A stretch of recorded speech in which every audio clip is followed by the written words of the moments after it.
Excuse me, sir. Sir, question for you. How old were you when you made your first million? My million? Yes, sir. So I started the biggest business media channel in the world out of Austin, Texas to help inspire the younger generation.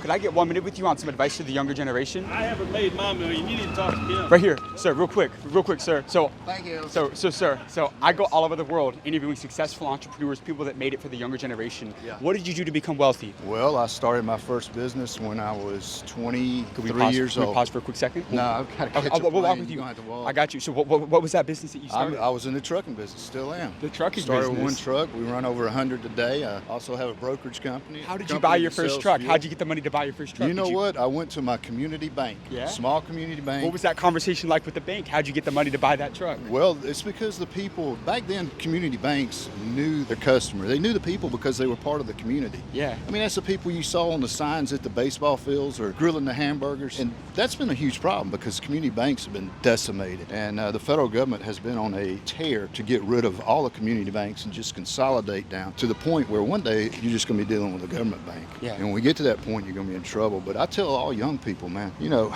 if you have an idea or you want to do something, the best thing you can do is work hard. Yeah. Work every day. Work your ass off. Work your ass off. Yeah. So what are you doing in D.C.? I represent the 10th District of Georgia. Are you a representative? Yeah. In the U.S. level? Yeah. That's Yeah, incredible. this What's your is name? Mike. I'm Mike Collins. Mike Collins? So, yeah. The Lake and Riley Act was my bill.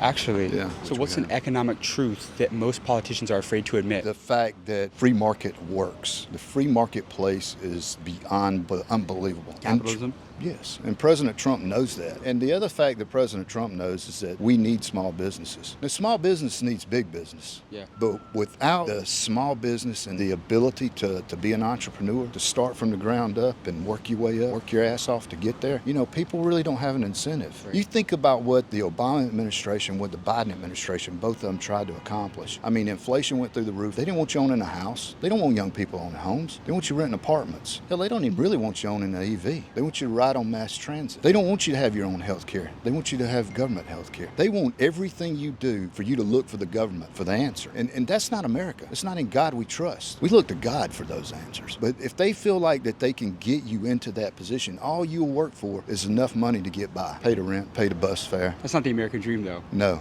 it's not. So you've got to stand up for small business. You got to stand up for the free market. So at your business, in terms of revenue, what's the most amount of money you made in a single year? We're somewhere between the 20 and 50 million. I'll put it in that way. a So year. you're big millions. We've been very fortunate. How did you scale? I was Eventually, willing to take the chance. You took some risks. Yeah, 99% of people won't take the risk. They just won't do it. Why did you want to become a member of Congress? Because you didn't have to. You had No. a business, and politics is a nasty game for people. You know, It's hugely nasty. is there a lot of corruption? Yeah, I don't know about the corruption side. I really don't know. People ask me that all the time. I don't go for that, so I don't know. But I knew I could take my experience up here. I could serve the people, not just of the 10th district, not just of Georgia, but the whole country, and try to get us back to where we were. Plus, I was in business during the Trump administration, the first one. We still are. I mean, I know what it felt like under Biden, too, but I also know what it felt like to win during Trump. I've been in business since George H.W. Bush, so I've been through them all. Do you believe in God? Oh, yeah. Has faith been important for you? Yeah, huge.